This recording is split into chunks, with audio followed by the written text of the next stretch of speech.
ഇടുക്കി പരുന്തുംപാറയിലെ കയ്യേറ്റം തടയാൻ പ്രത്യേക സ്ക്വാഡിനെ നിയോഗിച്ചിരിക്കുകയാണ് ജില്ലാ കലക്ടർ.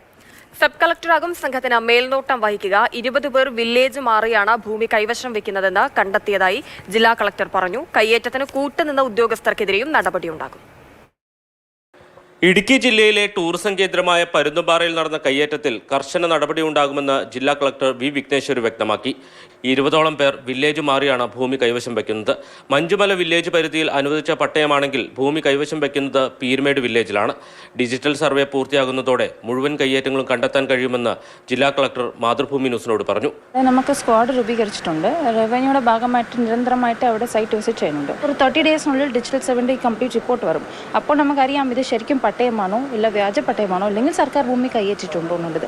കയ്യേറ്റത്തിന് അവസരമൊരുക്കിയ റവന്യൂ ഉദ്യോഗസ്ഥർക്കെതിരെയും നടപടിയുണ്ടാകും. ചൊക്രമുടിയിലെ കയ്യേറ്റത്തിൽ പഴുതുകളടച്ചുള്ള നടപടികളാണ് പുരോഗമിക്കുന്നതെന്നും ജില്ലാ കളക്ടർ പറഞ്ഞു.